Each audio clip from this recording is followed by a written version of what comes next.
A big reason as to why Dragon Ball Z was such a huge hit all over the world is the fights. The story and the comedy and the characters are all very important, but a lot of people, in fact most Dragon Ball fans, probably got into it by watching these crazy cosmic battles across the universe that Dragon Ball Z provided. At the time in the 90s, there were very few shows, if any, especially in the West, that had fights like this.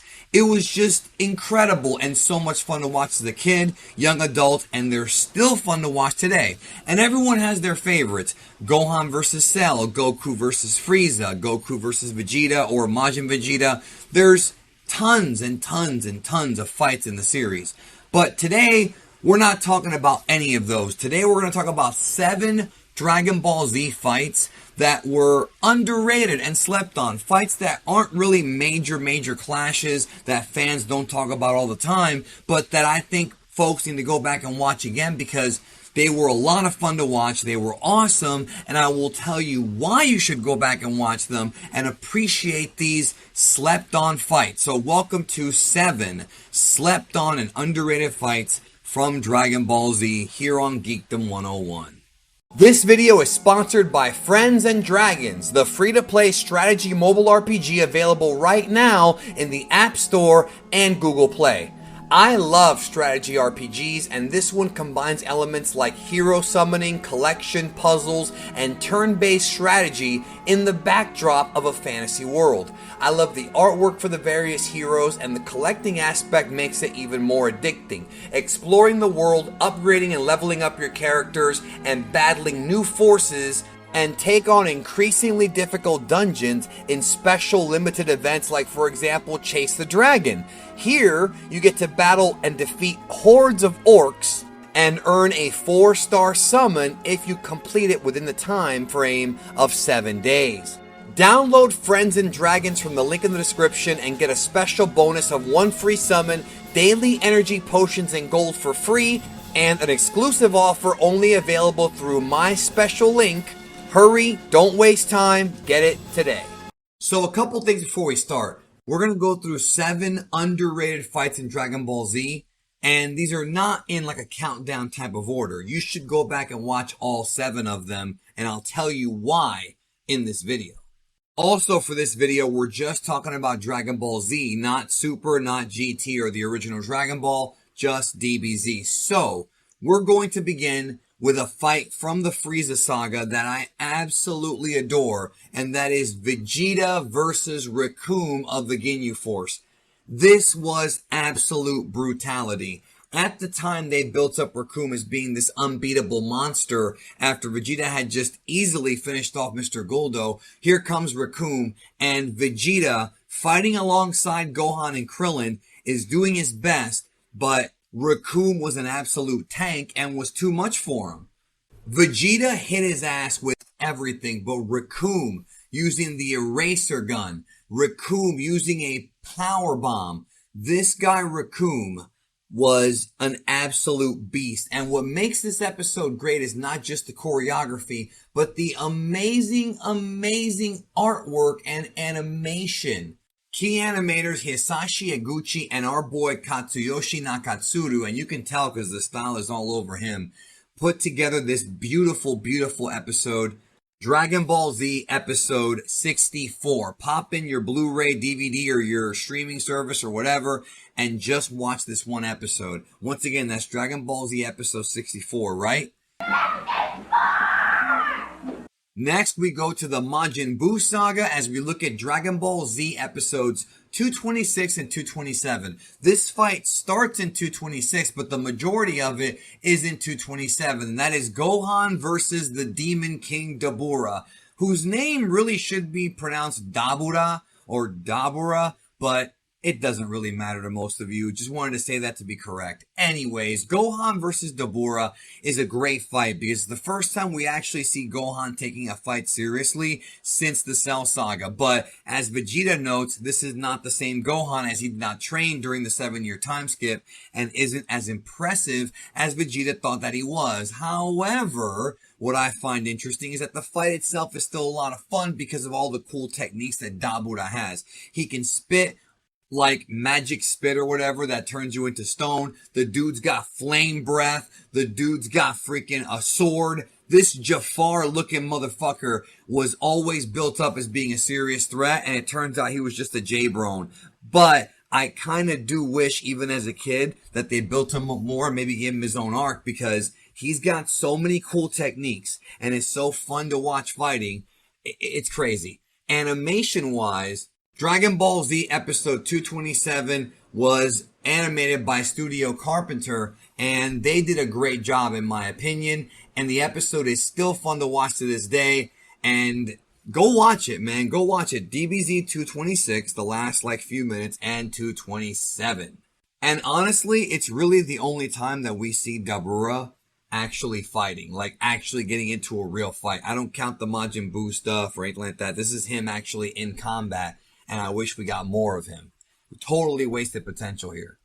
Another fight from the Majin Buu saga goes a bit further down the road. This is a short fight, but it's a fun fight. And a little tidbit for you guys. This fight was the first time I had ever seen anything from the Majin Buu saga. I was in 9th grade in high school, and a friend of mine had a bootleg Japanese fan sub of this episode, and I had never seen this before. I was only up to the Frieza saga, watching it in English and Spanish, and I saw the Buu saga, and I couldn't believe how awesome it was. I mean, hell, I thought Dende was Piccolo's son. Like, I didn't recognize him as being Dende from Namek. That's how naive I was back then, not knowing anything about Dragon Ball Z. Dragon Ball Z episode 255. Fat Buu versus Skinny Buu. Good Buu versus Evil Buu. As Fat Buu, angry because Mr. Satan was presumably killed, expels the evil from his body in the previous episode. That creates the evil Skinny Buu. And they have a fight that I think is pretty fun. I wish it had gone on longer, because we did not get enough of this skinny gray Buu. I actually have an action figure of this guy because I love the way he looks. But by the end of the episode, both Majin Buus are gone, and we are left with what is known as Super Buu, and he is looking for a fight. But if you want to see a good fight, DBZ episode 255, short, but a lot of fun, like my dick. Okay, next fight, we go back to the Frieza saga. Piccolo versus second form Frieza. Nobody talks about this fight, man. It was a lot of fun. This would be Dragon Ball Z episodes 80 and 81, and maybe a little bit of 82. Piccolo had just come back to life after Gohan wished him back, and he fuses with Nail, which, by the way, I did a whole video on the Mechian fusion and how it works in the technique guide. So remember to check that out, because you'll learn a lot from that video. Anyways, Piccolo fusing with Nail creates a Super Namekian, or that's what he's called anyways, and he faces off against second form Frieza, who had been plowing and almost killing Krillin, and Vegeta and Gohan and Dende were just at his mercy.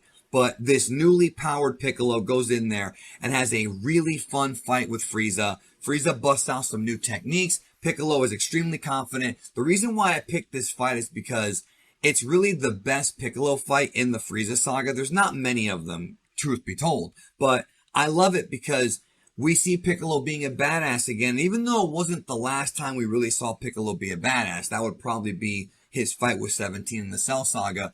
Piccolo here is just an absolute beast, and he was so cocky in beating Frieza, but unfortunately for him, Frieza's third form was too much for him. But at this point, Piccolo was really a huge threat for the Alien Emperor. Now, the next fight on the list isn't even in the manga. It is a filler-only fight, and probably my favorite filler-only non-manga fight in all of Dragon Ball Z. And you gotta go back and watch it, folks. We're talking about Dragon Ball Z episode 251, Gotenks, fresh off of learning how to fuse, and in his base form, taking on Fat Buu.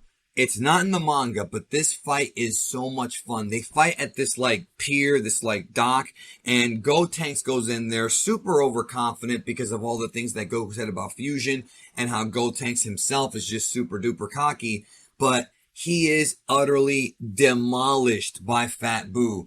This fight is great because it shows that Gotenks' overconfidence was his weakness, thinking that Fat Buu was just going to be candy, no pun intended for him, and he ends up going home licking his wounds, literally bruised up. I love it. Because yes, even though Super Buu and Super Gotenks are both stronger, seeing base Gotenks fight Fat Buu and seeing Fat Buu just not even sweat it, to me is great. The choreography is a lot of fun. There's a little bit of comedy, but not too much. I think it balances out pretty well. K Production does the key animation here, and I really love looking at this episode and revisiting it every couple of years because just this one self-contained episode is a blast to watch, and everything I love about Dragon Ball. At this point, you're probably thinking, but Danny, what about the Cell Saga? Does that not have any underrated fights? It definitely does. And the one I'm going to talk about next is from the Cell Saga, and that is Android 16 versus First Form Cell. I love this fight. It's the only time that we really see 16 fight and fight seriously. We see the rocket punch. We see him taking on First Form Cell after he had just demolished Piccolo and absorbed a whole bunch of people. And seeing 16 fight, it's just very special. Oh, I forgot to tell you. You got to go back. It's from Dragon Ball Z episode 151 and a little bit from 152. 16 just comes off like a badass, the silent warrior that we never saw fight. Here we actually see him fight. And it's a blast, no pun intended, to see what this guy can do. Shindo Productions with Tadayoshi Yamamuro when he was young and when he was great, alongside Noriko Shibata and Hitoshi Ehara, they put together this episode. And yeah, just go back and watch it and you'll see why it's so great, and maybe you'll appreciate 16 a bit more. Now, what is the last fight that I've chosen for this list? Again, no particular order, but it's a fight that some folks talk about, but not enough. And that's the very first fight in Dragon Ball Z. Well, the first real fight, not Farmer with a Shotgun. I'm talking about Goku and Piccolo, the world's strongest team against Raditz. Let me tell you why I picked this fight. Because this fight, okay, and that's Dragon Ball Z episodes 2, 3, 4, and 5. It's those episodes, pretty much the majority of them. This fight felt like a war of attrition. Goku and Piccolo, who had just headlined the end of Dragon Ball, the previous series, anime version, the two really main characters, the main good guy and the main bad guy, teaming up against this alien menace who's Goku's brother, who at the time was so much stronger than them. Raditz has become a meme throughout the years, but people forget how hard he was to beat. I absolutely love this style of animation. Minoru Maeda carrying over the classic Dragon Ball look, the youthful look for Goku and Piccolo. We see Piccolo bust out the Makanko Sapo special beam cannon for the first time, a move he wanted to use to kill Goku, and he did kill Goku, but not before Goku sacrificed himself for the betterment of the world, and for Gohan, who also shines here, and it's the first time we actually see Gohan's hidden potential in the main Dragon Ball Z series. Don't forget also just the absolute brutality. Piccolo loses an arm, Goku's ribs are broken. This fight took everything out of Goku and Piccolo, who they thought they were the Don Dada, and then here comes Raditz to shove them down and humble them. And guess what he tells them after he loses and is about to die? We got more Saiyans coming within a year. Dun dun dun, and thus we kick off Dragon Ball Z. Thank you for watching this list. Did I miss any of your favorite fights? What is your favorite underrated fight in the series? Don't pick a mainstream one. Pick one that nobody talks about in the comments. Let me know. Thank you. Talk to you in the future.